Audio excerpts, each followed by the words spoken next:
Testing, 1, 2, 3.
All right, we're getting pretty close to council time, and we have a pre-council event.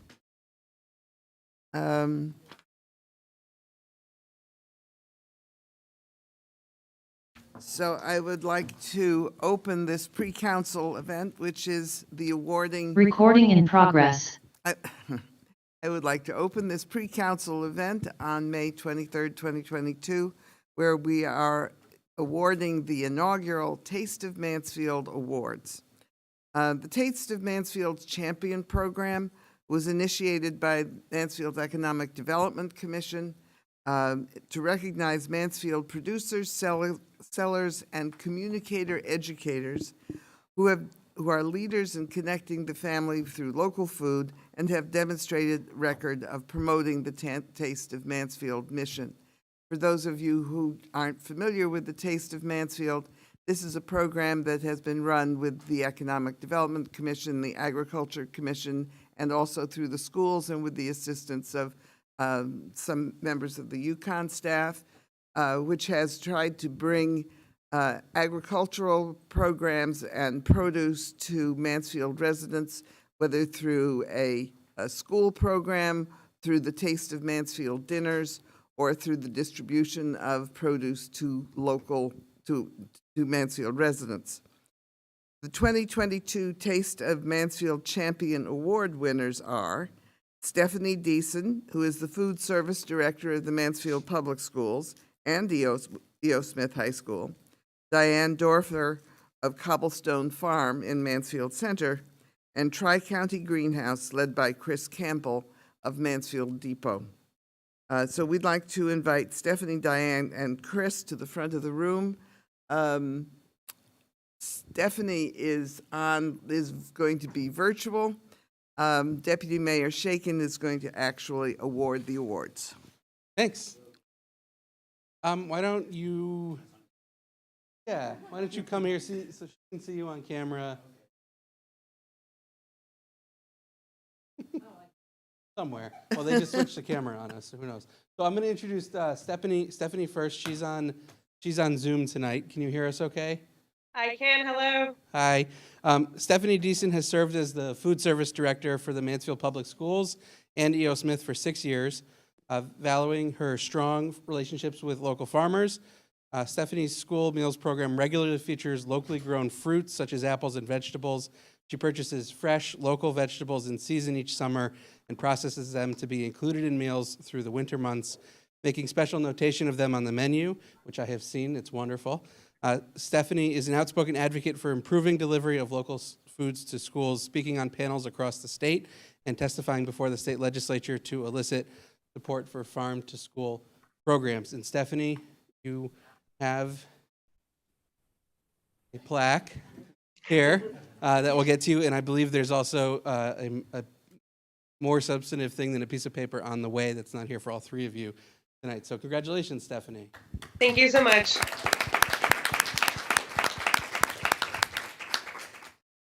Next, Diane. Diane Dorfer has farmed in Mansfield since 2015 and operates a CSA featuring a diverse selection of sustainably grown produce. Diane served as the market master for the store's farmers market for several seasons and sells her produce there every week. Supporters for Diane's nomination said that her passion and support to educate the larger community is revealed in her participation in the Farm to Table initiative and her past role as the market master for Store's Farmers Market. That's a quote.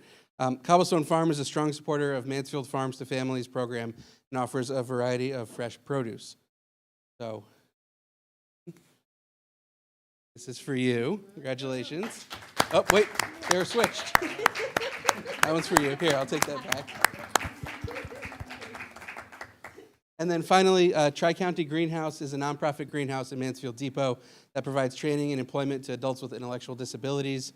Director Chris Campbell and Mary Bacon, staff cultivate unique annuals, perennials, vegetables, and herbs. Its nomination noted Tri-County Greenhouse is a Taste of Mansfield champion because they are and have consistently been great supporters of backyard and home gardening. They have wonderful, healthy starter vegetables and offer a wealth of knowledge. Celebrating its 40th year in the community, Tri-County Greenhouse is a source for the novice or expert gardener seeking to grow local at home. So congratulations to Tri-County Greenhouse. Thank you. Yeah, and then why don't you all come together, and maybe council wants to join around for a group photograph. Or why don't we Tony, can you get around? Why don't you all come stand? Yeah, Yes. well, I'll stand near Tony.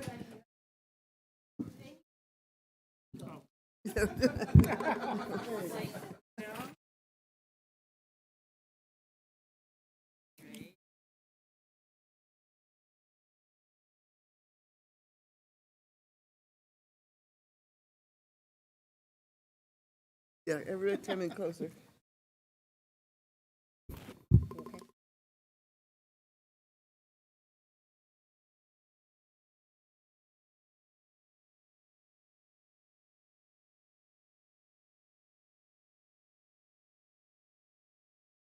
Can we get Stephanie in the picture somehow? She is, she's behind us. Oh, she is. Thank you. Thank you all. Yeah. Thank you.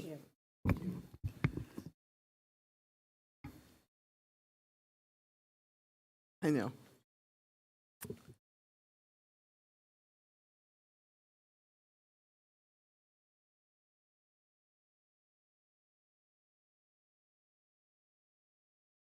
It's nice to know that, that the businesses that I have personally frequented, other people have recognized the quality of the programs and services you provide. So, thank you.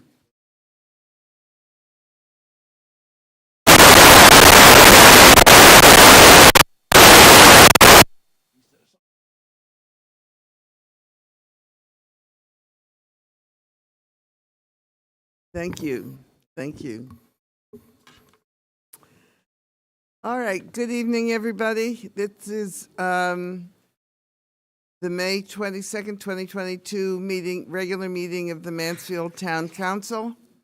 We have just concluded awarding the inaugural Taste of Mansfield Awards, the 3 local businesses involved with agriculture and food. And we are now ready to proceed to our regular meeting.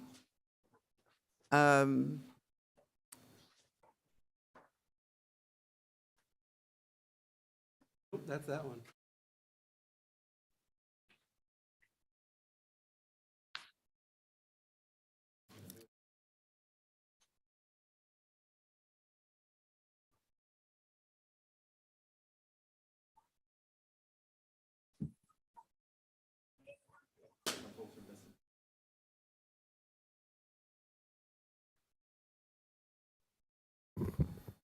Thank you.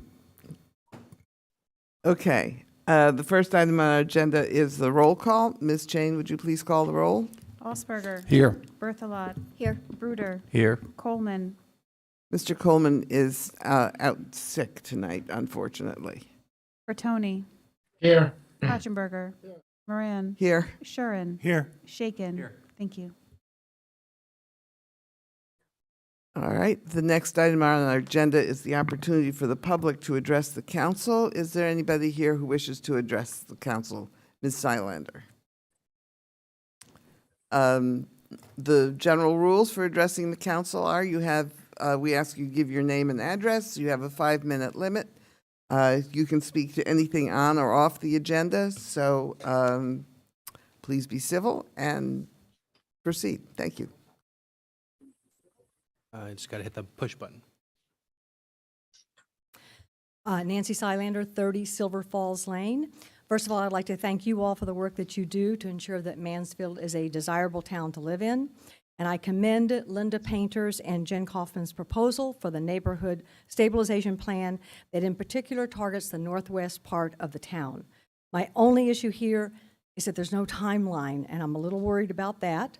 Perhaps it's understood by Mr. Aylesworth what the timeline will be since they're using ARPA funds, but I noticed they had proposed a motion and maybe it needs to be amended to include a reasonable timeline.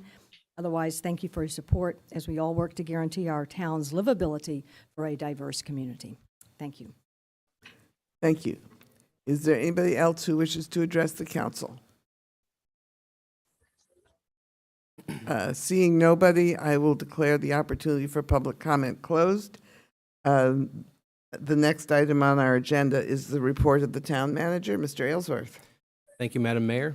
Going to begin my report tonight with a heavy heart. As the council knows, we have a key member of our management team, Ms. Painter, leaving. It's my goal in life to make her feel as guilty about that as possible before she's finally out of state. But Linda is leaving us after 11 years of very distinguished service to the town.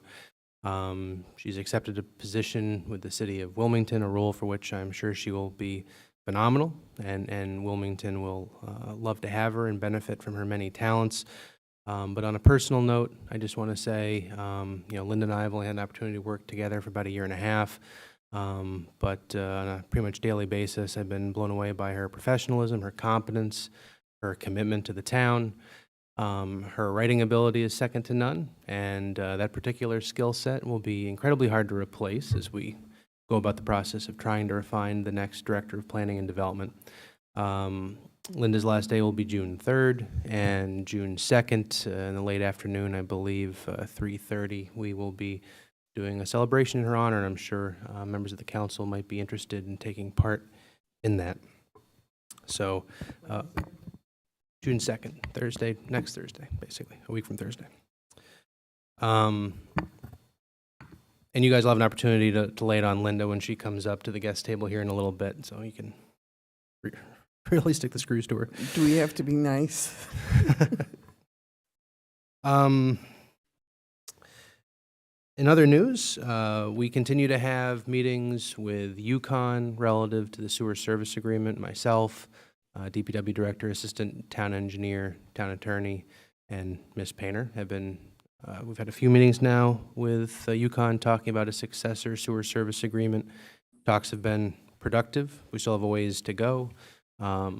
Largely discussions have been around themes and kind of conceptual areas, but we are sharing some draft language, batting that around back and forth, and so we'll continue to keep the council apprised as that process moves forward. Obviously, the council would be entrusted with ratifying any potential successor agreement that's put in place. The current agreement does expire at the end of June, and at this point, I think it's highly likely we'll probably be looking to extend the existing agreement in its current form for a period of months while we continue to work through new language. As a member of the executive board of the Connecticut City Managers Association, I'll be taking part in the annual meeting of that association on Friday, June 3rd. It'll be in Glastonbury this year. Topics will include municipal broadband and technology, as well as federal funding opportunities for infrastructure projects. I want to make sure that the council and our listening public is aware that on Monday, May 30th, Memorial Day, we're bringing the parade back this year. It'll start at 9 a.m. at the intersection of 195 and Bassett Bridge Road in Mansfield Center, and we'll travel down 195 northward to Cemetery Road and to the New Mansfield Center Cemetery. We'll be joined by Pastor Jim Mercurio from the United Methodist Church of Mansfield to give invocation and benediction. Air Force veteran Dr. Carlita Cotton will give the main address.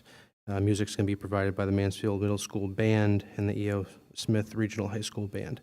All active servicemen and women and veterans are strongly encouraged to attend. We hope you'll join in this very somber occasion, but happy that we're bringing the tradition back in better COVID times this year. Mansfield will mark June as Pride Month with a flag-raising ceremony at the Town Hall on Tuesday, May 31st at 4:30. The town is also going to be featuring a Pride webpage to inform and provide resources to the community, including special events that are taking place in Mansfield during the month of June in honor of Pride Month. Also want to make sure we talked about the Witness Stone project. You received a presentation from the 8th graders last council meeting, and just want to remind the council that on June 13th, which is the council's next meeting night, but a couple hours before the start time of the council meeting, 5 p.m. at the Mansfield Public School, the ceremony to basically install the Witness Stone will be taking place. So hopefully all council members that are interested will be able to attend. Quick note on the new elementary school construction project. Progress on many fronts continues, but I want to make sure to point out, because I know there have been some concerned citizens who live on the end of Pine Woods, with specific regard to the tree buffers or lack thereof.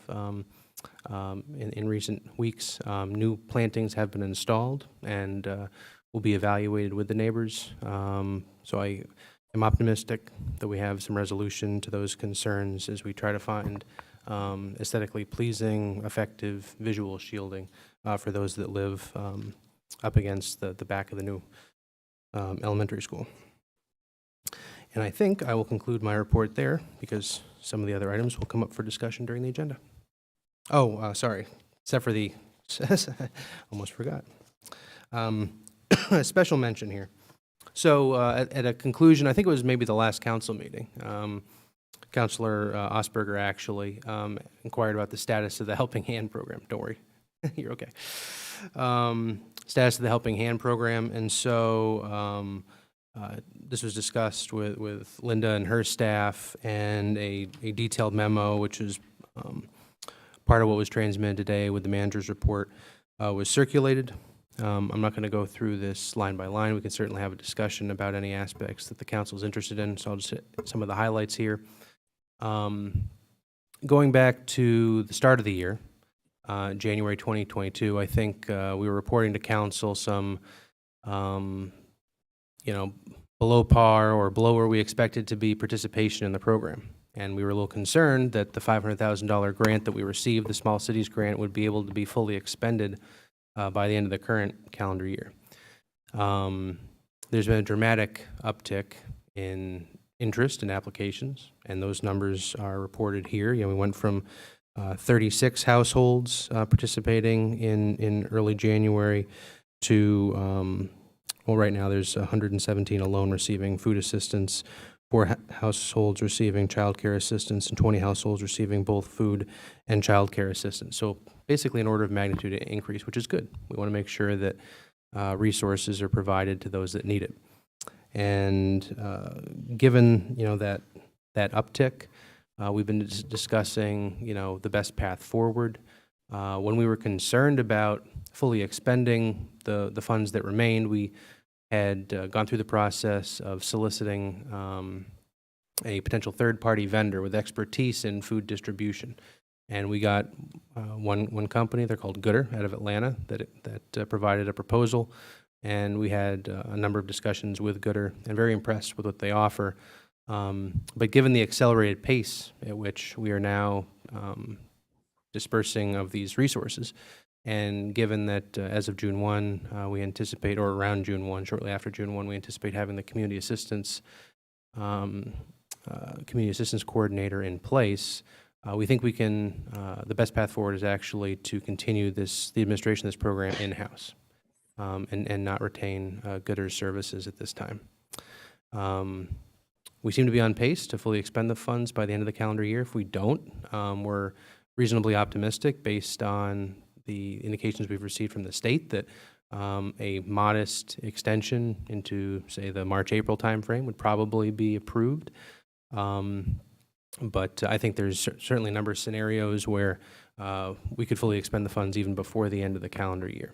And so the memo you received basically details our proposed plan of attack in terms of how to allocate the funds in a way that we think are most effective and most equitable, including our plans for distribution at Juniper Hill. The program's been very the meal program we've put in place at Juniper Hill has been very popular, and so we're trying to work with them on ways to basically best extend the time period for which we're continuing to offer that program, including a sort of gradual reduction in the frequency with which people are receiving meals, so that because one concern we have is that households or individuals might become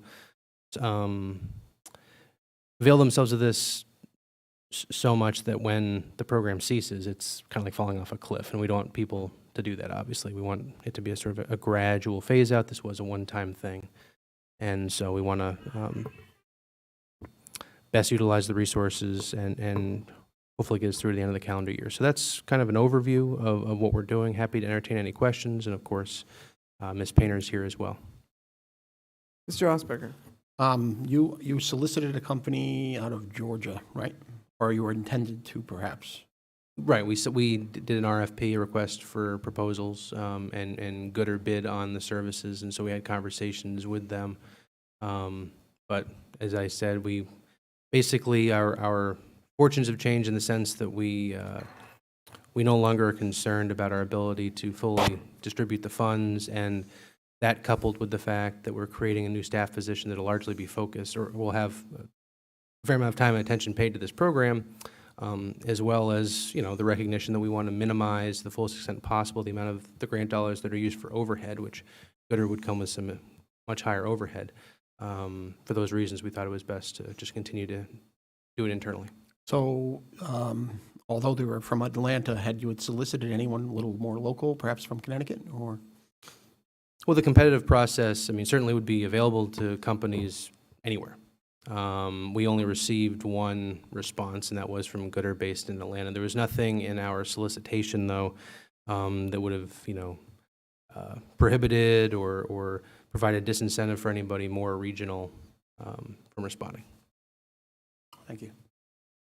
Certainly the nature of what we're doing, whatever companies bid on it needed to satisfy certain criteria, have certain capacity, and by virtue of those criteria, that would have narrowed the field down, presumably. But. Ms. Berthlet? This is great news. Thank you to you and everybody who's worked hard to get this rolling and get this money out the door. Nice to know we have a new problem, but in some sense it's a scarier problem that the money will run out.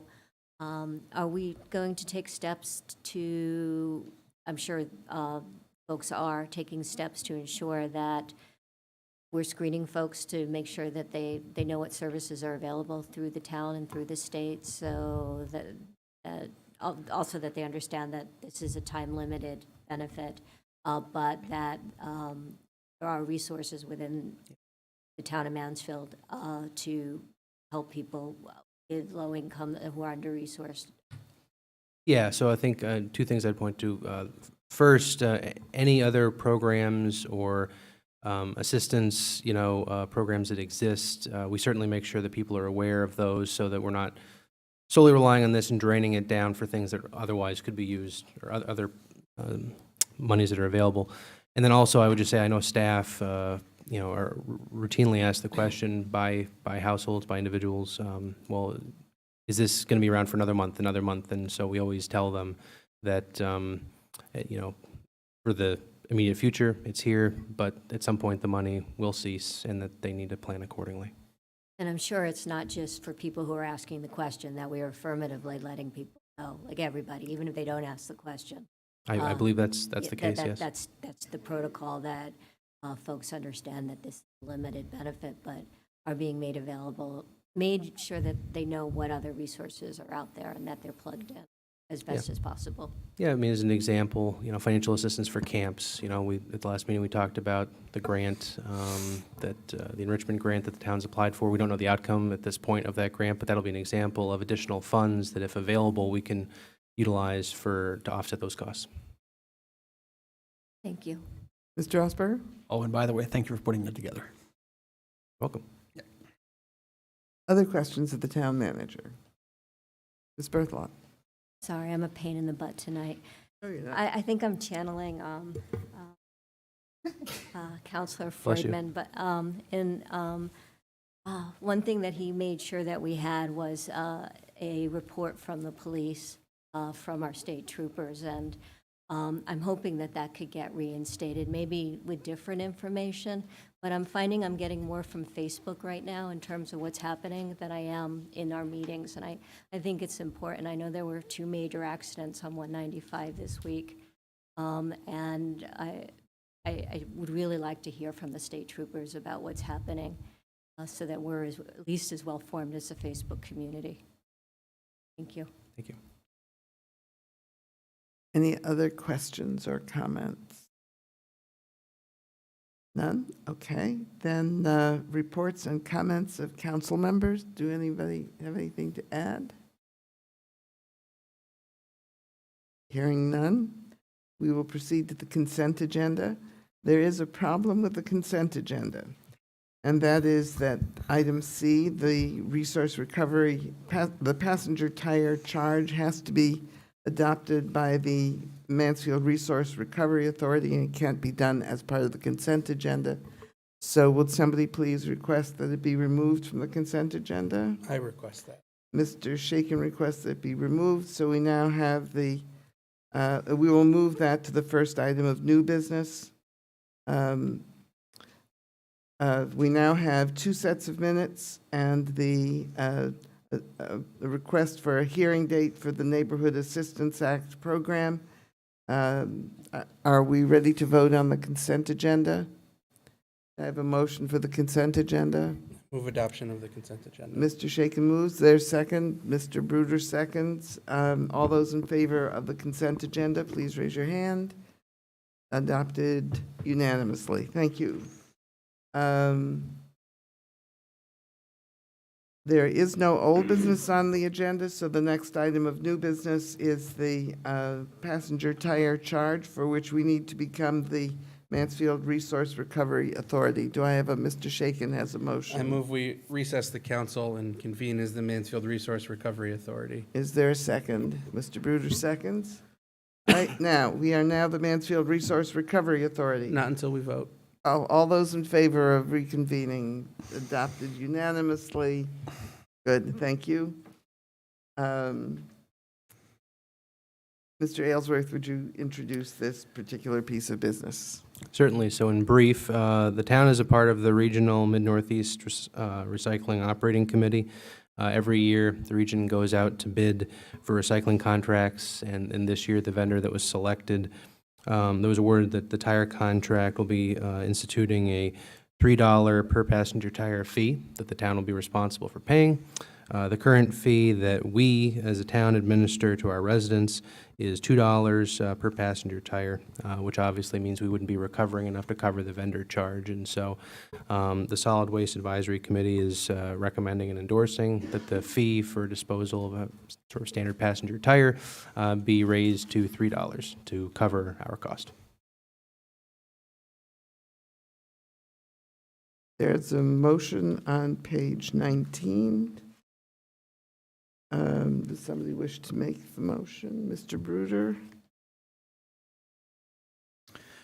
Resolved effective May 23rd, 2022, to amend sections A196-12, subsection D, subsection 2 of the Mansfield Solid Waste Regulations to change passenger car tires up to 19.5 inches on or off rims from $2 to $3.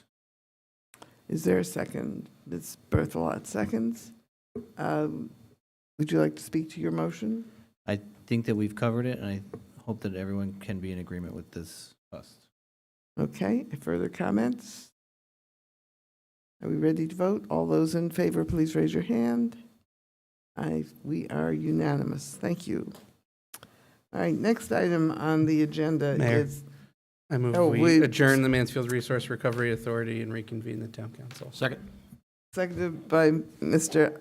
Osberger. All those in favor of reconvening, please raise your hand. Again, we are unanimous. I am so glad that I have a parliamentarian. The next item is the Juneteenth Independence Day Proclamation. The proclamation starts on page 24, I believe. The motion. Mr. Aylesworth, would you like to introduce this topic? I will introduce it by introducing Glenn Matoma, the chair of the Human Rights Commission, to speak to this. Thank you. Welcome, Mr. Matoma. Thank you, Madam Mayor. Thank you, Ryan. Thank you, council members. Pleasure to be back in front of you to speak to this proclamation that the Mansfield Human Rights Commission drafted. As you'll remember, last year, the town council adopted a proclamation recognizing Juneteenth as a holiday in Mansfield for the first time. Since then, your leadership has shown results in the holiday is now a federal holiday, and statewide recognition has also been granted. So this year, we're delighted to put this resolution in front of you again with a particular particularly local focus. As Ryan indicated earlier, the Witness Stone Project has done incredible work uncovering the history and legacy of slavery in Mansfield, which we feel it's important to recognize in this resolution and going forward. So it's an opportunity for us not only to join the national recognition of the importance of Black freedom in the United States and the ongoing struggle to overcome the legacy of slavery and racism, but also for us to do the hard work of uncovering that history in our own town and what it means for us. So I hope you'll look favorably, as you did last year, on this proclamation, and happy to answer any questions you might have. Thank you. Are there any questions about the proclamation?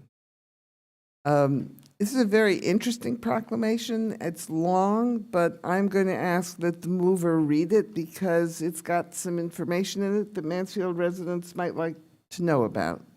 So is there somebody who would wish to move adoption of this proclamation? Mr. Katzenberger?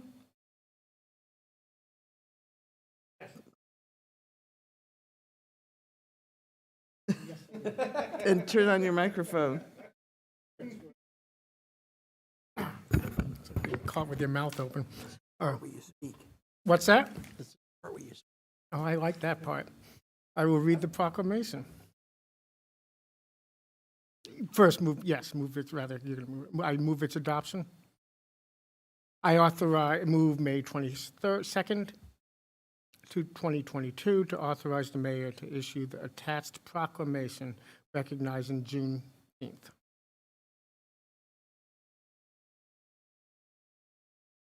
We need a... Would you read the proclamation? Yes. I don't know if we need a... Okay. Seconded by Mr. Bruder. Go ahead. Proclamation, Town of Mansfield, Connecticut. Whereas the United States of America, in declaring its independence on July 4th, 1776, proclaimed, "We hold these truths to be self-evident, that all men are created equal, that they are endowed by their Creator with certain unalienable rights, that among these are life, liberty, and the pursuit of happiness. And whereas, despite this proclamation, millions of individuals of African descent were held in bondage in these lands, constituting a grave crime against humanity. And whereas the abolitionist leader and former slave Frederick Douglass spoke to white Americans of the 4th of July holiday. I am not included within the pale of this glorious holiday. Your high independence only reveals the immeasurable distance between us. The blessings in which you this day rejoice are not enjoyed in common. The rich inheritance of justice, liberty, prosperity, and independence bequeathed by your fathers is shared by you, not by me. The sunlight that brought light and healing to you has brought stripes and death to me. This 4th of July is yours, not mine. You may rejoice, I must mourn. And whereas slavery was practiced in Connecticut until finally precluded by law in 1848, and whereas slavery was practiced in Mansfield until the 19th century, and whereas among those enslaved in Mansfield were Titus, son of Tobias and Peg, who worked as a blacksmith, butcher, and tanner, and enlisted to serve the cause of independence during the Revolutionary War. And whereas Titus contributed his forced and uncompensated labor to the development of the town of Mansfield and the enrichment of Subal Conant, his enslaver, whose family name is prominently commemorated in the town of Mansfield. And whereas Titus has remained unrecognized in the town of Mansfield until the research of teachers and students at Mansfield Middle School led to the placement of a witness stone bearing Titus's name at the Mansfield Library on June 10th, 2022, and whereas on January 1st, 1863, President Abraham Lincoln signed the Emancipation Proclamation, providing for that all persons held as slaves in all part of the Confederacy shall be thenceforward, and forever free. And whereas on June 19th, 1865, Major General Gordon Granger arrived in Galveston, Texas, the final Confederate state in rebellion, and declared, The people of Texas are informed that, in accordance with the proclamation from the Executive of the United States, all slaves are free. This involves an absolute equality of personal rights and rights of property between former masters and slaves, and the connection heretofore existing between them becomes that between employer and hired labor. And whereas in 1866, Texans began marking the Juneteenth holiday with community gatherings and events such as parades, religious services, speeches and readings, cookouts and music, and whereas communities around the country have increasingly adopted the 19th day of June as Juneteenth Independence Day to celebrate the end of chattel slavery and the resilience of the African American community. And whereas the Connecticut General Assembly has directed the governor to observe Juneteenth Independence Day since 2003, and whereas in issuing the proclamation recognizing Juneteenth Independence Day in 2020, Governor Ned Lamont stated, "Simply recognizing a day and educating people about our country's history is not enough. We must do more. We must take action to reach the goal of a more equal and just society." And whereas the town of Mansfield has recognized its responsibility to respect, protect, and fulfill the human rights of all residents and to promote equity and racial justice. Now, therefore, be it resolved by the Council of the Town of Mansfield, Connecticut, 1, that the 19th of June, 2022 be declared Juneteenth Independence Day. 2, that on or around June 19th, 2022, the Town of Mansfield will support events that commemorate and celebrate the end of African slavery in Mansfield, Connecticut, and the United States of America. 3, that the Town of Mansfield direct the town manager to continue to work with town departments, the Human Rights Commission, and other stakeholders, including but not limited to scholars, historians, community leaders, and human rights activists, to develop activities and events to commemorate and celebrate Juneteenth Independence Day. Any questions from council members regarding this proclamation? Are we ready to vote? All those, Mr. Just that may be a typo at the very end on 3, the last item. The Town of Mansfield directs the town manager to continue to work. Yeah, That's all. we'll get the typo fixed. Thank you. And it was a pleasure to it was a privilege to be able to read that. Thank you. Thank you. Are we ready to vote? All those in favor, please raise your hand. Adopted unanimously. And I really do want to thank the students and teachers of the Mansfield Middle School for their work in developing this history in Mansfield, and look forward to their further work, because obviously this gentleman was not the only enslaved person in the town of Mansfield, and it will help us to understand our own history better if we have a better sense of that. All right, thank you, Mr. Matoma, and thank you to the Commission on Human Rights for developing this and for presenting it to us. And we'll see you all on June 13th. You're welcome. Thank you. All right, the next item is the Neighborhood Stabilization Plan. Mr. Aylesworth.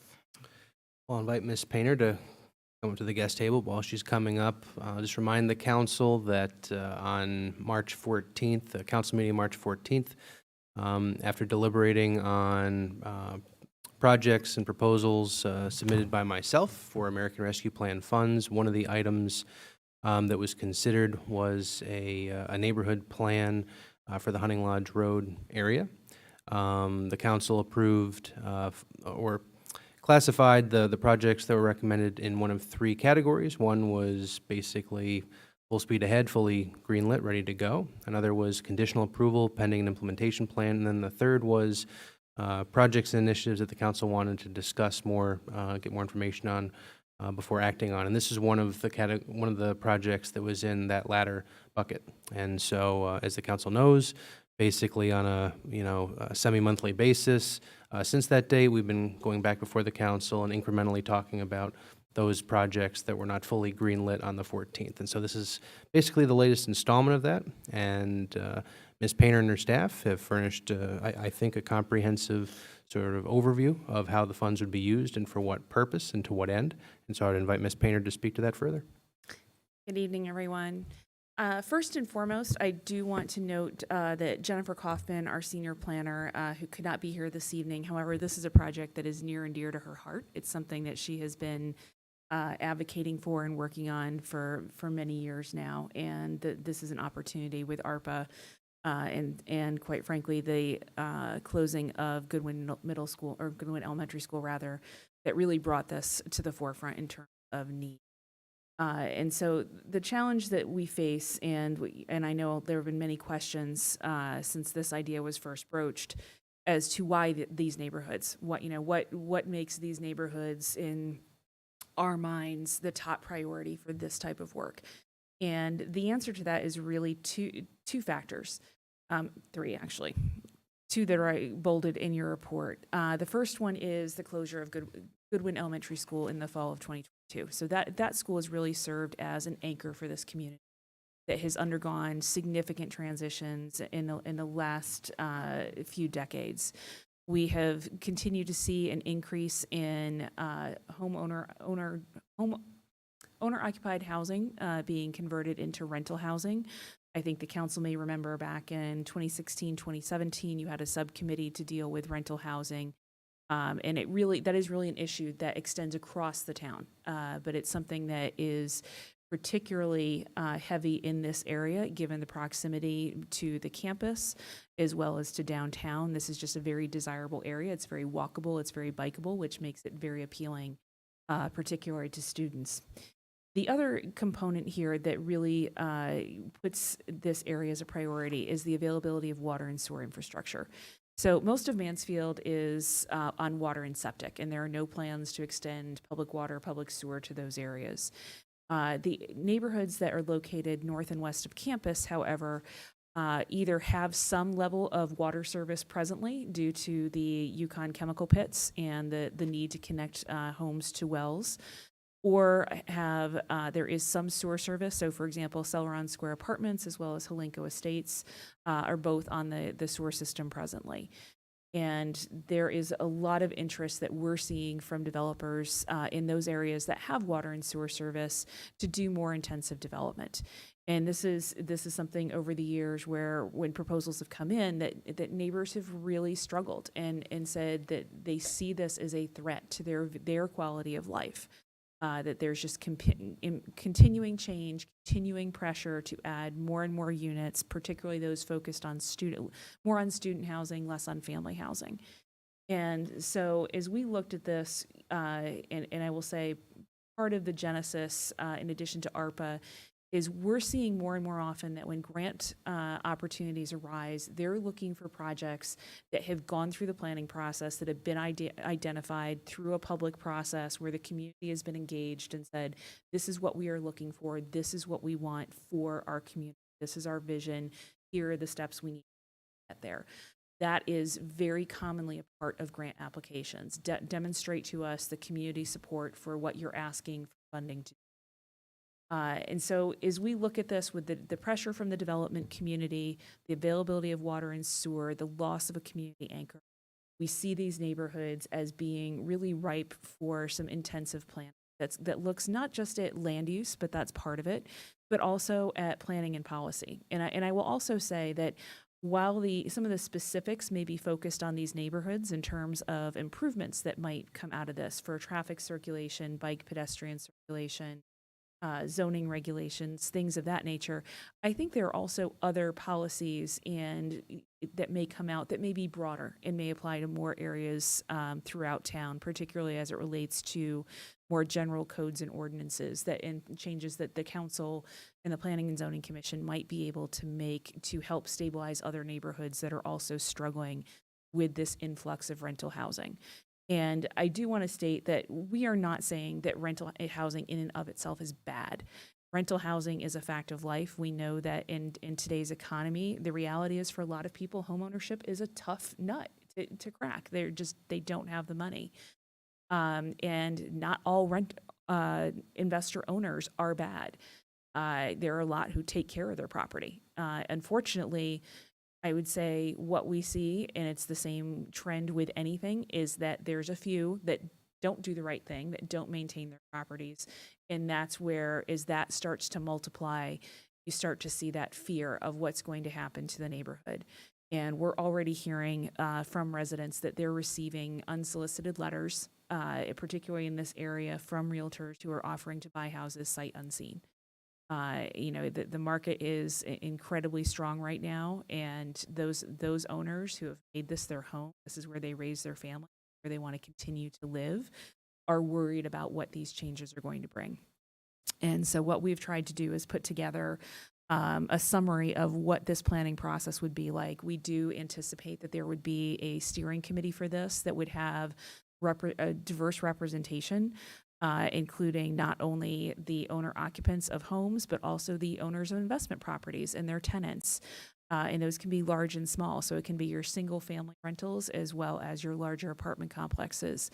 The University of Connecticut is a key stakeholder in this process. Not only are they the major employer in the area, they also have Northwood Apartments in this area, and quite frankly have control of the sewer for portions of for some of these properties, and will be engaged in any type of expansion or changes to that system. We have Jensen's Rolling Hills, which is an incredible asset for the community, particularly for our senior members. It is an affordable place for them to live. It's a great neighborhood. It's a great community. But at the same time, there are things happening around them. And so trying to look at this holistically is going to be important. So that's why what you have in front of you, and we tried to lay out what the challenge is, what the opportunity is, and why we think now is the right time for this.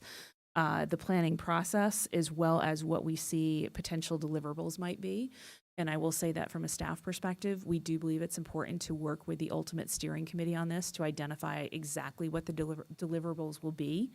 But the key things that we've identified to date that we think may come out of this are what the vision is for the neighborhood that will allow development and redevelopment of existing properties to really create a vibrant, walkable neighborhood with buildings that are scaled and oriented to pedestrians and that fit into the neighborhood as opposed to being out of context.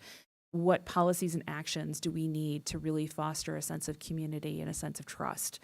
What actions can be taken to ensure that new development provides for housing choices for everyone? So we know there's an incredible interest for student housing here, but given this neighborhood's location adjacent to campus, within walking distance of downtown, with transit access to downtown, as well as connections to other parts of Mansfield, and surrounding communities, this is really also has an opportunity for affordable and workforce housing. And there are also opportunities for senior housing. Jensen's, I shouldn't say Jensen's, Rolling Hills, is an example of that. And so we see the potential for this to really be a multi-generational neighborhood if we kind of lay out that vision and really demonstrate to developers and property owners what we're looking for. Sustainable design is also something that we think factors into this in terms of how can this really be a model to demonstrate how you can do things in a way that will help those buildings last and reduce energy costs for residents. And then last but not least, what improvements do we need to manage traffic through this area? We know that there is a lot of traffic that uses these local roads to bypass Storrs Road, Stafford Road, when they're trying to get to campus and avoid traffic jams that may be occurring at major intersections. So how can we calm that? How can we promote active transportation, more walking, more biking, and also improve connectivity, both within the neighborhood? It has some incredible assets in terms of open spaces, as well as to area destinations, so jobs, services, food, et cetera. So we think that all of that, those are kind of the bigger picture deliverables that will result in new zoning regulations as well as specific improvement projects that can help the neighborhood. So that I know that when we first brought this to you, the question is, what's the plan? I can't tell you what the plan is, but I can tell you what we think it needs to include. How much of this area that you're looking at is in the revitalization, in the economic opportunity zone? All of it. All of it. That in itself has some very real consequences for investors. What we've learned is that projects that are shovel-ready, fully designed, are much more likely to be funded by investors. So this would certainly help us both control that kind of development and move in that direction. Mr. Shaken. Thanks. I have two questions to start. The first is how broad is this? How geographically, what are we talking about in terms of neighborhood? And I ask because obviously the university is adjacent to the Hunting Lodge Road and sort of surrounding roads, but sprawls all the way to here from a geographic perspective. But then also that neighborhood connects or will connect very closely with, what Four Corners will look like in 10 years, which is very different than what it looks like today, and will hopefully be a very vibrant place with lots more people living there, lots of housing, perhaps other economic things, jobs, places. It's also pretty darn near, adjacent, you might even say, to the Depot campus, which is a huge swath of blighted and undeveloped, but developable in the future if it's ever remediated land. And it's also pretty adjacent to the town's largest, by multiples, undeveloped farmland that is still a working farm, but is a 500-acre farm that has no farmland preservation on it whatsoever. And so could, in theory, at any time be sold to multiple developers to have 250 single-family homes built in the RAR 90 zone. I mean, I'm making numbers up, but it's a lot of property. And so how broad are we talking about? Now, when you add all those things in, you're basically in the entire northern quadrant of town. And I will say, Jennifer and I had a lot of discussions as we were working on this, and we kept batting names back and forth. And okay, take out campus, take out it's more than Hunting Lodge, which I think was where we started. Then we talked about Northwest Campus, which sounded like we were planning for the campus, which is not the intent, that it's really the neighborhoods. We talked about Northwest Mansfield, but that, to your point, is an incredibly large area. With Northwest Mansfield, you could go all the way up to the intersections of 32 and 195. And so I think one of the things we struggled with, we don't have neatly defined neighborhoods. It's something where you have to look at it and say, okay, where do we think the boundary of this lies? So, I think it's something the steering committee will be involved in, but generally speaking, our thought was that 44 Middle Turnpike would probably be a natural northern boundary, at least at the start. And then heading west, I think it's really trying to focus in on those areas that have existing single-family neighborhoods, potential water and sewer. We talked about Bone Mill Road. We talked about over by the Tri-County Greenhouse, there are some single-family homes, and how far do you go? And I think that's something is, we wanted to lay out a general concept here with the idea that the committee will help us refine it and say, okay, this is where we need to focus, because I think, to your point, Councilman Bacon, this is something where you could keep growing. You could take in Four Corners. You could say, well, wait a second, we also need to go east of Four Corners, to some of the other large farmland parcels. The water line now extends to Daleville Road. You have Russet Lane on the north side. And so trying to look at, I think the key areas we would recommend focusing on are those that already have some type of infrastructure access or potential. For example, if they're in our existing sewer plan, looking at our plan of conservation and development, because we do have areas that are designated for compact residential or compact residential development, and then also looking to see where the patterns are and where where there are assets that we might want to say, okay, we have Shelter Falls Park, there's Pink. What are these assets and how are they connected? How do we protect those and connect the neighborhood to it, and what makes sense as we do this? So I don't have an answer for you. I don't have a map I wish I had a map to put up and say, oh, this is the boundary, but I think it's something that is going to take, it's going to be a little push and pull to say, all right, where do we draw the line? But we do have to draw a line. I will say that. We cannot simply if you ever expand outward, we will soon be at not only all of Northwest Mansfield, you can also then start creeping south, and now you're looking at, southern Mansfield. While we said this was north and west, I could see some potential that you may bring in, for example, a hillside circle and Eastwood, Westwood, because again, those are those neighborhoods that are adjacent to campus and that are seeing these impacts and have potential for change. Thanks. I think that's helpful, but also it's important if we're going to spend this amount of money on a plan, which I think is a laudable goal, that it's a plan that stays relevant if the parts of town that are near this particular area change, especially because we can make some predictions that in 20 years, hopefully the Depot campus isn't going to look like what it looks like today. Who knows what it will look like, but it's maybe something that's more attractive, that makes Silver Falls Road more attractive to live on, or Bone Mill, than it is right now.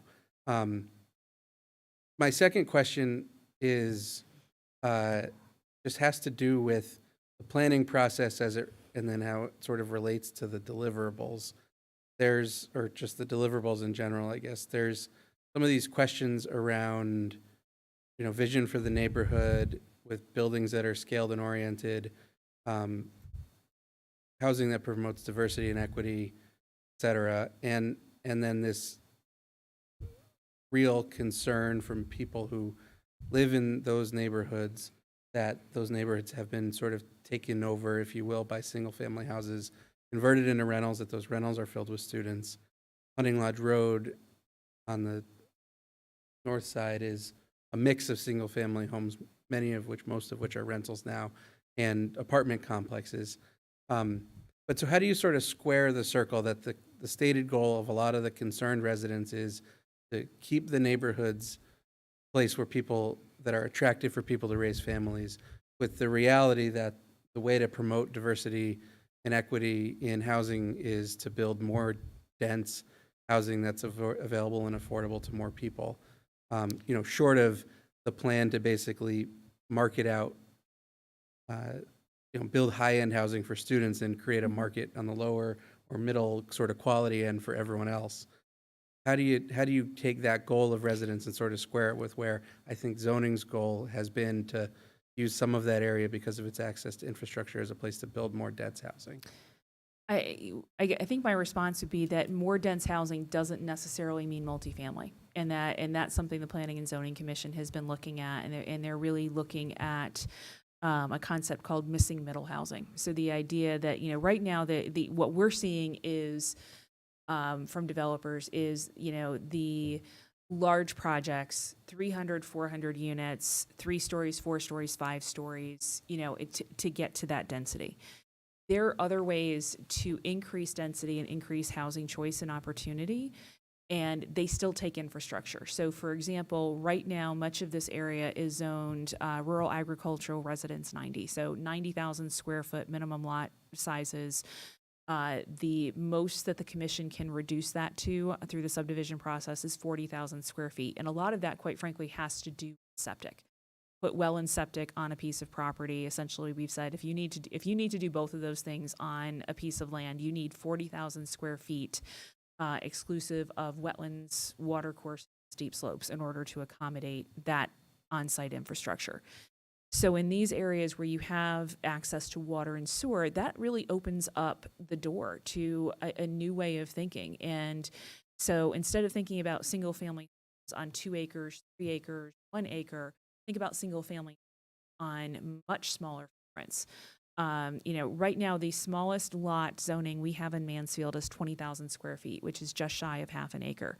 So with water and sewer, you can do something where you can get many, many more homes. So I think about the homes that I've owned in the past, and granted they were in cities, they were in 5,000 square foot lots.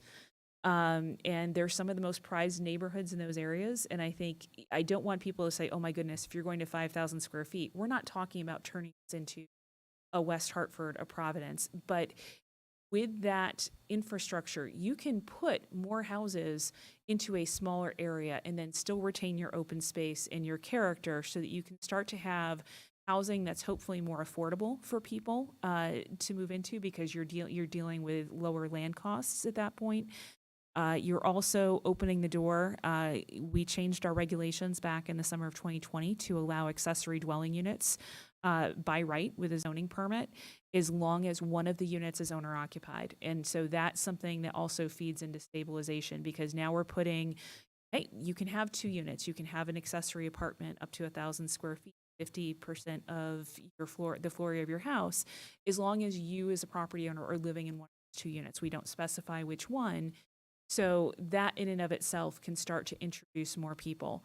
And I think through this, you may see some other models come out in terms of different housing types, whether it's duplexes, triplexes, and how can we introduce units in a context-sensitive way that really brings new life to these neighborhoods, I think, as you mentioned, whereas right now, there has not been a lot of investment. I think for decades, we've seen investors that are buying these properties, quite frankly, with the student demand and what they're willing to pay, they don't need to do renovations inside. They don't need to do renovations outside. They're, as long as it meets minimum code, they're able to rent that. And so part of this becomes, okay, how can we encourage people to look at this in a different way and start to open the door to more opportunity, people who do want to make these home, because as I said, we do see a lot of opportunity here. These are great places to raise a family, places that people have raised children over decades. And one of the things that I know I've heard from Steve Farino, the chair of the Economic Development Commission, is that when he's working with new faculty from the university, many of them are coming from more urban areas. And when they're looking for housing, they're not looking for 3 acres. They're not looking for 2 acres. They're looking for a small lot that has a sidewalk and street lights, and that they don't have to, it's an hour to go out and maintain the yard, not a half a day to go out and do all of the landscaping. And that's just something we don't offer. So I guess in answer to your question, I think, what we're hoping is that you're going to see more tools come out of this for housing types that will open the door and, still provide density and more units, but that are not what we've been seeing from developers, which is just high density, multifamily projects. So trying to do more small lot, single family, duplexes, townhouses, accessory apartments. And one of my favorites, and I really hope it gets done here, is cottages, because that is something that the Planning and Zoning Commission has loved those images. We just have not found a developer yet who says, yes, I think that's the right place to do that. I didn't see an order in which people raised their hands, so I'm just going to go down Peter, Mr. Katzenberger, Ms. Berthelot, Mr. Osberger. Thank you. Linda, this is great, and thank you for all the time that you put into this. And yes, we're going to miss you greatly. I had 2 questions. I support this. 2 questions. One is related. One is the 150,000. I know it says up to. That's a fair amount of money for a plan. Mm-hmm. So some sense of where, why that amount, and would 100,000 do it with the possibility of coming back? That's one question. And the second, which is related, I would think, but didn't see it said, that you would hire, or that they would hire or retain consultants to do much of this. And I assume, of course, that there are companies that do this type of work. But yes, so I would say in terms of the budget, part of this is, and we can talk about whether or not we start with something, and then if you say, can you do it for less, and then ask for more if you need it. Really, this is coming from, I would say, 2 things. We actually have packaged kind of 3 major components into this proposal. One is a robust community engagement process, and quite frankly, that is where a lot of the money goes. Anytime we undertake this, from the outreach efforts to the meetings, that is where a lot of time and investment goes in terms of how do you get the community engaged, and trying to be creative, because one of the things I think we've known for a long time, but coming to a workshop is not many people's idea of fun, particularly on an evening or a weekend. But at the same time, you want to get their input. And so, there will be, my guess is there's going to be different ways, and consultants will help with that. I know that people have gotten very creative over the last few years when we couldn't come together in workshops. And I think one of the things we've seen with the Affordable Housing Plan, for example, is the power of the electronic survey. And, that we have seen more responses to surveys that we have done where we have sent out postcards saying, here's 10 questions, please answer them and give us your feedback, than we would ever see if we asked people to come to a meeting and give us feedback on something. And I think we had 800 or 900 on the first affordable housing survey that we did. And I can tell you, I checked the numbers this morning on the one we're doing on cannabis sales and regulation, and we're up to over 400. So we're seeing residents participate, and I think there are some other creative ways that involve electronic participation. At the same time, we also need to make sure that we're not leaving out people who are not tech savvy, who do not use computers, and that we're finding ways to engage them as well. And that's a key point. So you have to engage on multiple levels, and there is a cost to that.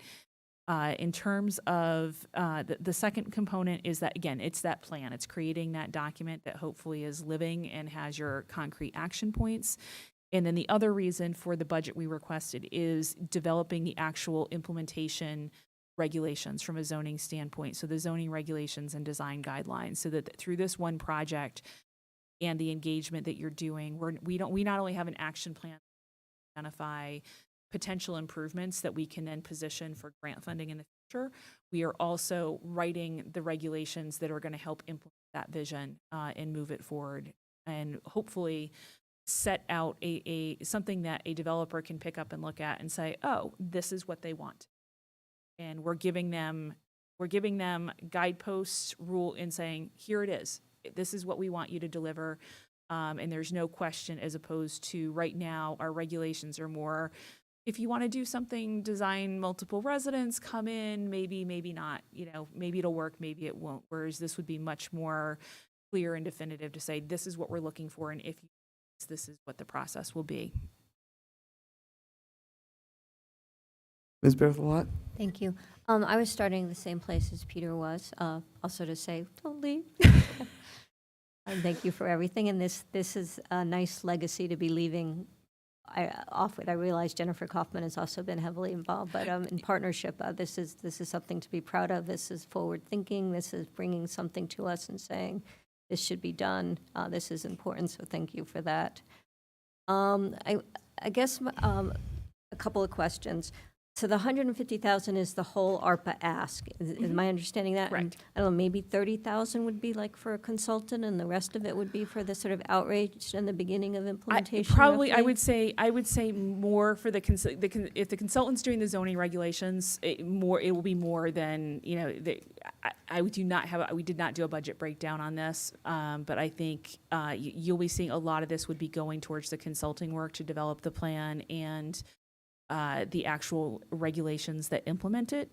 And then a portion will be also for that visioning and what process that entails. So the outreach, so that will include your printed and mailed outreach, as well as any meeting support that we need, and anything that we do electronically. And again, I do think there's probably some platforms out there that have excelled at how to engage people in a very simple and straightforward manner, to not have to come to a meeting, but say, yeah, I like this, or I don't like this, and this.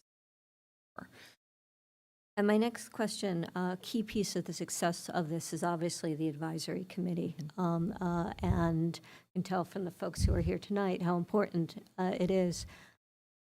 Is it your vision that the advisory committee will come together and be involved in sort of before the consultant's brought on, in the sense of sort of helping Yes. sort of say what kind of consultant we want, what do we want them to be thinking about, and that the advisory committee will stay engaged? Yeah, our thought process on this is really that in order to be successful, this really has to come from the stakeholders themselves. That this has to be something that is coming where you're bringing every stakeholder together, and they're having a voice and saying, okay, this is what we want to get out of this process, and these are the ways in which we should be engaging the various stakeholders. And that's why in the agenda item summary, you will see that it says, we're giving you what we think the scope may entail, but our goal is that the steering committee is helping to finalize that scope and say, this is what we want. This is where we need to go to get it, and that that they have an active role throughout this process. That this is not a staff-driven, this is not a planning-driven plan. this is a community. And I also really need to restate, Jennifer, what you see here, there may have been wordsmithing by me in this agenda item summary, but this was all Jennifer. And this is, as I said at the beginning, this is something she has been trying to find funding for years, and the opportunity is here. And I think we also just had the catalyst that made us say, this is the time. And as Ryan knows, this was in our CIP proposal before it ever went into the ARPA proposal. This was something that we submitted as part of our budget because we saw the importance of it. Mr. Osberger. Hello, Linda. Hi. So you're going to Wilmington. I have family in Wilmington. Oh. I almost moved there. As you may have already guessed, I do have a vested interest in this whole project. Yard. I was going yard to say, side. you do live there. That's right. In fact, my family's living there for 3 generations. Did I understand that you had spoken something about multi-level housing, but that wouldn't involve that neighborhood. Like, we wouldn't want to change the character by bringing 5-6-story buildings into. No, so what I was trying to say is that I think is what what we're seeing from developers today for the most part is this demand for higher density housing that's very often oriented to students. So in the examples I were giving were the projects that we are seeing, for example, at Four Corners. So the 2 projects that we reviewed over the last year at Four Corners were anywhere from, some had 2-story, I think one project had 2-story townhomes, but up to 5-story buildings.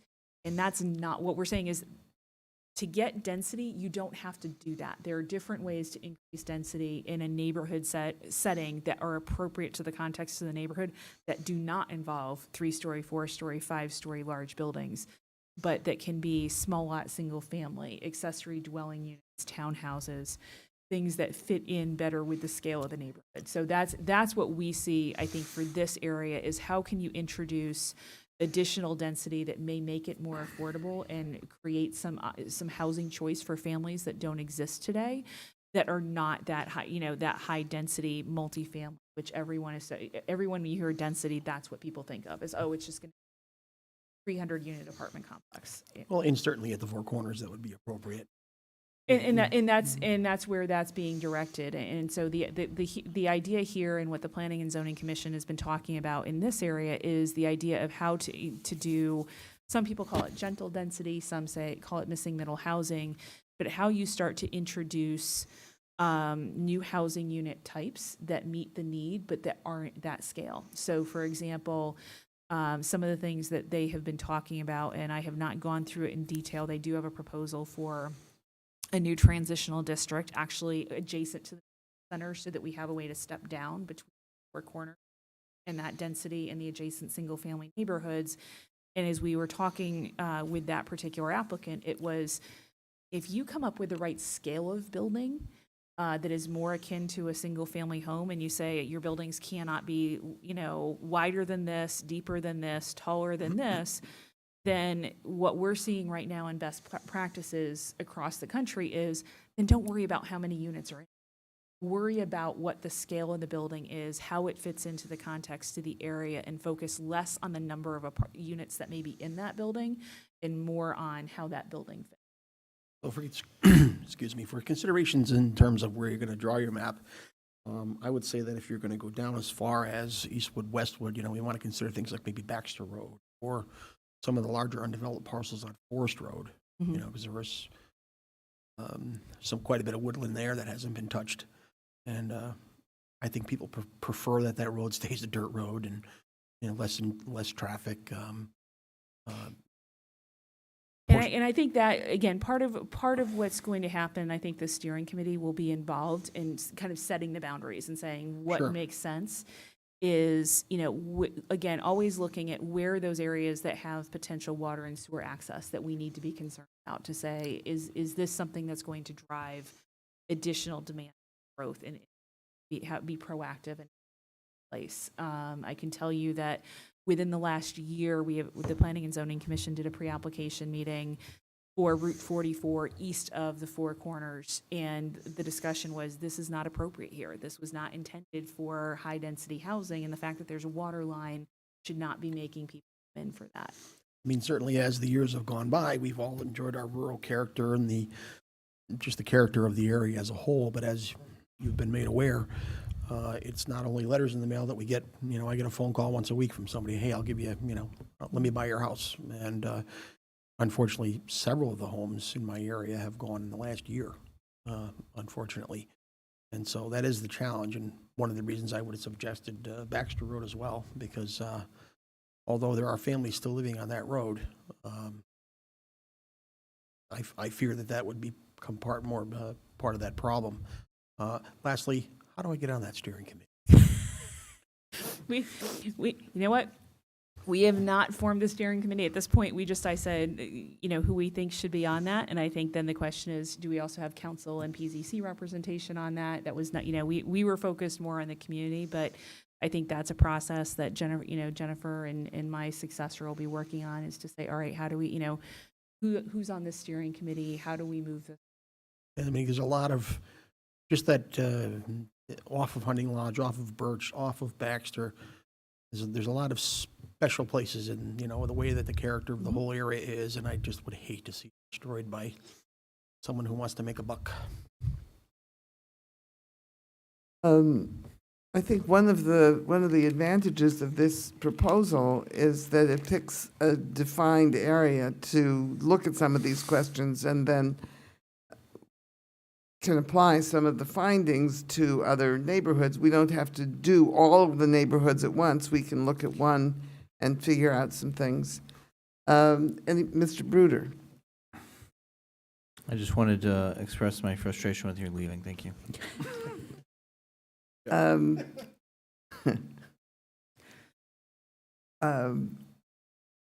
have some things I want to say too. So go ahead, Mr. Aylesworth. It's going to quickly turn into a Festivus, the hearing grievances. Linda, you can't go.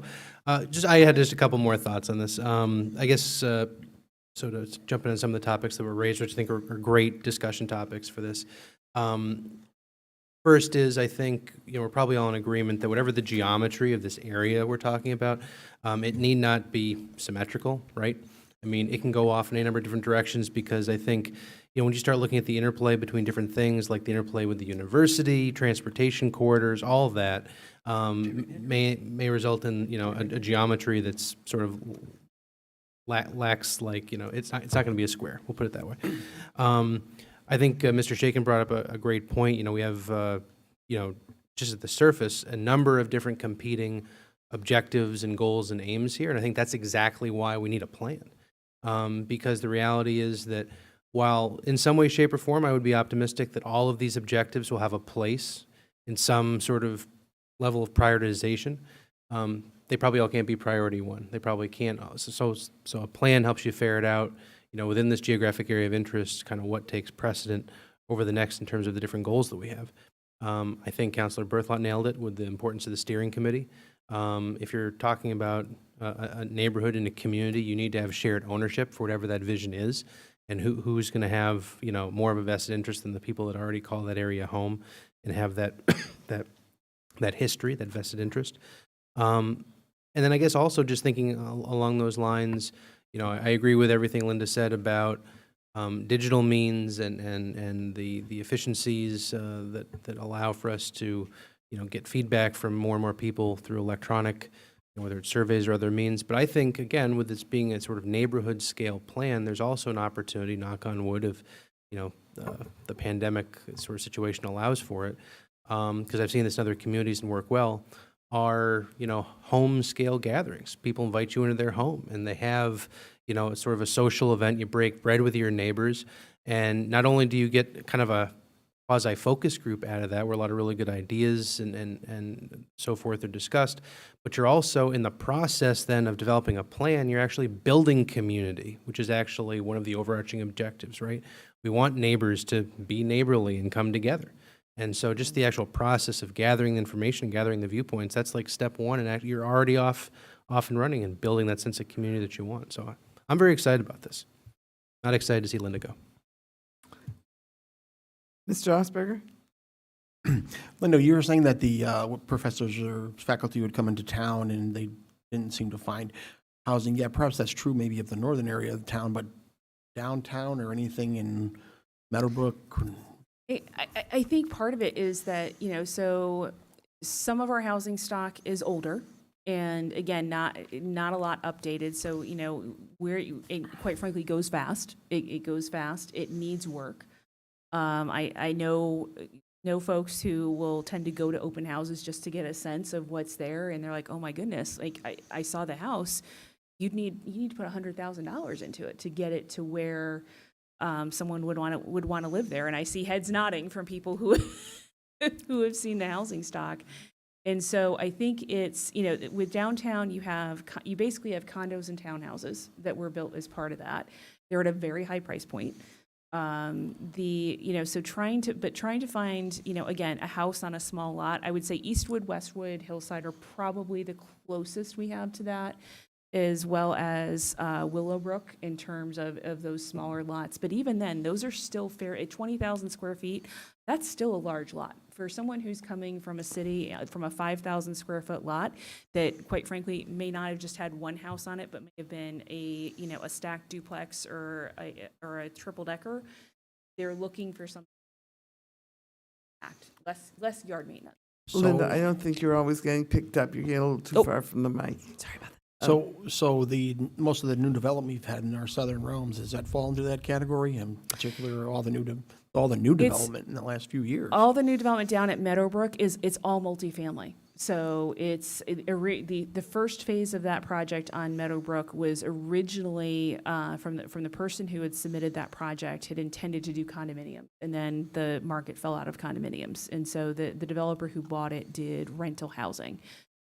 We have not really seen any new we haven't seen any small lot single family. So when you're talking about Meadowbrook, the new apartment, so there's 3 phases, 2 on Meadowbrook and then 1 on Frontage Road. And all 3 of those are multifamily. And I will say, to my knowledge, all 3 of them also, I believe, focus on the student market, given the shuttle that the van I have seen coming up to campus, as well as the fact that when we were doing the inspections before the 3rd phase on North Frontage opened, they had shifted to a furnished apartment model because they had seen so much damage with move in and move out in their first 2 phases that they basically said, yeah, that's it. We're just going to provide you with a big flat screen TV, a couple of desks, a couch, and beds, and you don't need to bring your furniture.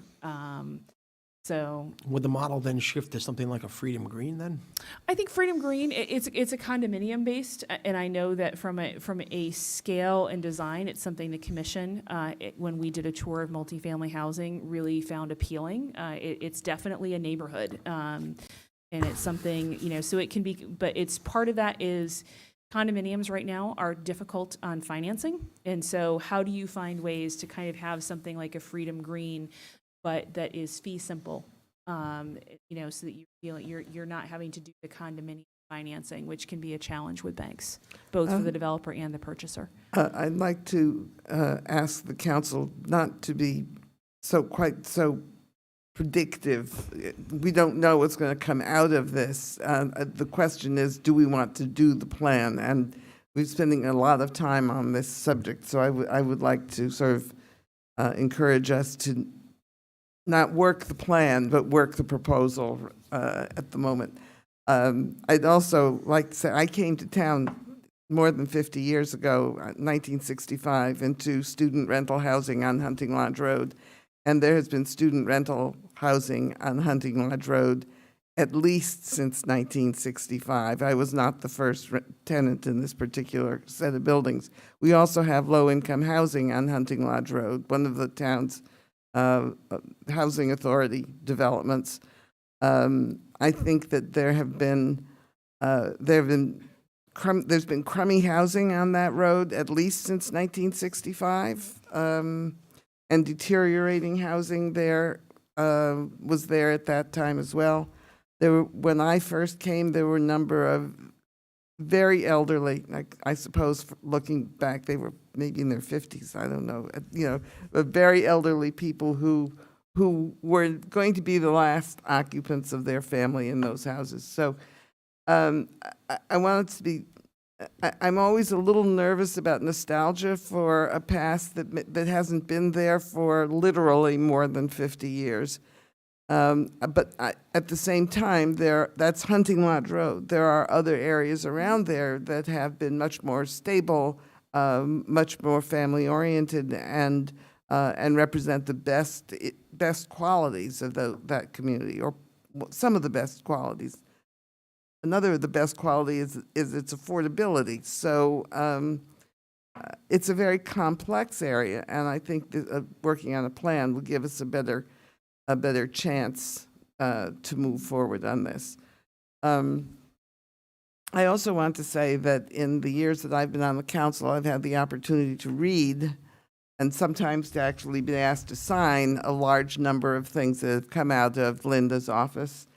I have always been amazed by the ability of that office to produce very high-quality products, proposals, very far-sighted plans and development, community-oriented, community-engaged projects, sometimes developed basically in less than a week, given the publication of a grant project, and all of a sudden we put together a proposal that's better than any other proposal in the state and get the funding, and that all comes out of Linda's office, Linda's staff. A couple of people in Public Works help on occasion, but without Linda's leadership, it wouldn't have happened, and it hasn't happened. So I often have the feeling that we don't know what we're going to lose, and we have no idea how to really replace it. So that's my personal comment on that. Peter first, and then Mr. Osberger. I was going to, well, Oh, and Ron had your hand up? I'm sorry. Okay, Ron first, then Peter, then Mr. Osberger. I'm fully supportive of this, but there's a reason people live there. And it meets some set of needs, maybe not in the way we would like. And much consideration must be given to what's going to happen to those people as the neighborhood is improved. I remember not to compare, but New York, when Times Square was built up, wonderful, wonderful. But what happened in Times Square moved to other parts of the city. Just for that. And I think that's why what you'll see in the proposal for the steering committee is that we do have tenants that are part of this, because they are neighborhood residents. They are part of the fabric of that neighborhood, and they need to be involved in this. And I think, you know, the hope is really not to push anyone out, but rather to increase the choice and affordability of housing here. Mr. not to forestall conversation, but simply to channel it, I would make a motion. Go ahead. And this is found on page 32, but it's one sentence. I move to authorize the town manager to move forward with the development of the neighborhood stabilization plan as presented. Do we have a second? Mr. Osberger seconds. You want to speak to your motion? Just briefly, not to repeat anything that's been mentioned. One of the many reasons I support it, though, is the university, hosting the state university, or the major campus of the state university, has many benefits for the town, and we've talked about them over the years. It also has costs, and those costs are not borne proportionally. So one question as to why this neighborhood is because I think this neighborhood in particular has borne much of the negative costs of some of the Yukon development, not necessarily the fault of Yukon or the fault of anyone. It's simply the nature of the development that's occurred. So to put money into this neighborhood plan and to start here makes perfect sense to me, because it is it's one way to try to balance the costs and benefits of hosting any university, including Yukon. Mr. Osberger. Oh, I was just going to say, perhaps we could consider shared services with the city of Wilmington for her services. We'll try.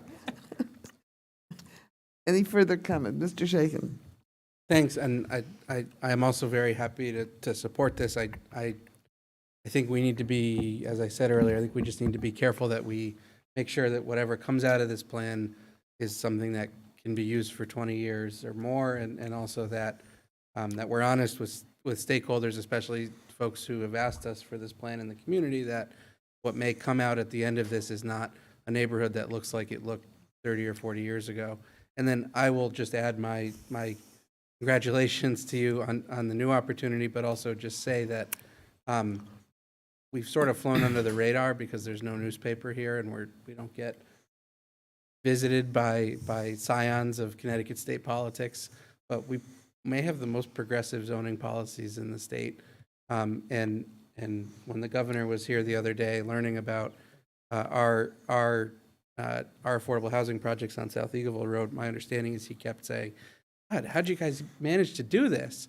And it's because our community supports it, but really it's because you've taken the guidance of our community and of the council and the Planning and Zoning Commission and really run with it, and we would be nowhere near where we are at today in terms of how progressive our zoning policies have become and how that sets us up for development in the future that ensures equity and inclusion of everyone.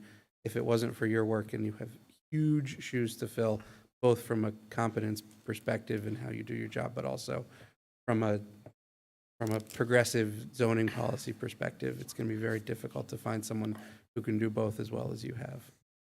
Thank you very much. Any further comments on the motion before us? All those in favor, please. Mr. Osberger. Mine's very brief. I just wanted to go along with everything that Peter had said, that, you know, the entire process is very important. I would have to agree also with Mr. Shakin's comments regarding the character of the community, that, you know, we wanted to look appropriate for the time. But with that, let's move to the motion. All those in favor of the motion, please raise your hand. Okay, it is unanimous. Thank you very much. Thank you, everybody. Thank you, members of the audience, for being so diligent. And this is going to be a difficult committee to form. It's going to take some time, but I think its work is going to be really, really valuable for the town in the future. All right, the next item on our agenda is the change in charge and name of the Personnel Committee. Mr. Shuren, as chair of the Personnel Committee, do you wish to present this? I would, but I understand Mr. Kotchenberger has some concerns, and since this is not a time-sensitive matter, I'm willing to defer this unless... I thank you. I request that we defer it, in part because it's not time sensitive. I mean, we certainly want to get to it. I think it's interesting. It is a significant change and adds certain, even though essentially every subcommittee is advisory to some extent, but it adds some significant changes, additions, and I'd like at least a little more time to study and think about it. So, you know, if that's the will of the majority, I would appreciate moving it to the next town council meeting. Out of consideration, I'll support that. Thank you. So you want to just withdraw the item for now rather than having a major vote and everything? Okay, done. Next item on the agenda is reports. Can I just ask, Mr. as Shakin. we think about and study further, as I read this a little bit more closely, just trying to understand whether there are ordinances and charter things that might need to be changed if the nature and name of the Personnel Committee is changed outside of our rules, because I thought that our standing committees were established outside of our rules, either by ordinance or by charter. So the establishment of the Personnel Committee, the Finance Committee, and I think the Committee on Committees, it was all done long ago in a regular meeting of the council, and there was never really a charge or a mission outlining the sort of the lane that the committees are supposed to operate in. So, and there's nothing in the charter, and we've conferred with the town attorney, and there's nothing in the charter that would have to be revised that this would in any way contradict. Okay, so if you have further questions, Mr. Shakin, take them up with the relevant council members or staff between now and our next meeting. All right, reports of council committees. Finance. We have not met since the last town council meeting. Personnel? Yes, we had a meeting before this meeting to talk primarily about the timeline for the evaluation of the town manager. And our goal is to have that completed by October. First step in that is to develop a survey instrument. And our initial plan would be to refer a draft of that to the town council at our June 13th meeting. The mayor suggested that rather than do that, have it at a meeting of the Personnel Committee, which would have to be a special meeting of the Personnel Committee, since we're not scheduled to meet until 2 weeks after that, which kind of throws our timeline out of whack. So I would prefer, having thought about it, that we indeed give the draft suggestions, soliciting from the town council their suggestions at the June 13th meeting. Suggestions need not be done right at that meeting, but could be forwarded subsequent to that. I hate to have a council meeting spent wordsmithing. My thought would be that we would give to the council the draft. They would then submit questions subsequent, time for the subsequent. In time for the subsequent meeting. So you would give us a draft on June 13th. Yes. If people had questions, they would talk to you individually. That's, Except that members of the committee can't talk to you individually because that becomes a quorum and that violates the rules. But if other members of the council want to send you suggested changes or talk to you individually about suggested changes, and then you can, at the subsequent personnel committee, incorporate or not incorporate them, and then provide us with a revised form. Does that meet everybody's needs? Okay. But I really want to emphasize that wordsmithing during the course of a council meeting is really counterproductive. Okay, anything else from personnel? I apologize, but that's not, I don't agree with that. At times, it's necessary, it's part of what we do. So at times, it's simply what we should be doing. At the very, very minimum. Because most of the wordsmithing should happen before the council meeting. Ideally, but not always. Okay. As it continues. I will always recognize you to do wordsmithing, Mr. Kachenberger, but sometimes we should not do that. Okay, Committee on Committees. We met recently. We were working with MAC, the Mansfield Advocates for Children, on their charge. Something we did, and what we are doing is going through, working with each of the various committees on updating their charge if necessary, and meeting with them and just getting a sense of the work that they're doing. Okay, so we will expect to see a change in the charge when you have completed it? It's still a work in progress. Right. Okay, next item is reports, departmental and advisory committee reports. Any comments on those? Petitions, requests, and communications. Mr. Aylesworth, would you comment on the status of COVID? I know it was included in your report. Unfortunately, numbers are on the rise. We know that the positivity rates, we have every reason to believe that the positivity rates are underreported because so many people are using rapid tests and not then availing themselves of reporting mechanisms to have their positive cases captured in these larger totals. So continue to confer with Eastern Highlands Health District. I think we're sort of still in that medium risk category as a county. But, you know, unfortunately, every week for the last, whatever it's been now, couple months, you can basically trace it back to early March, which is obviously when a lot of the masking, got lifted. So I'm not suggesting a cause and effect, but it's an interesting correlation there. Right now, Eastern Highlands is not advising that we take any different actions, different measures, but obviously continue to emphasize the importance of getting vaccinated, getting a booster, and staying home if you're sick, even if that means it's town meeting night. As we so well know, our new town manager managed to get himself sick on town meeting night. Oh, well.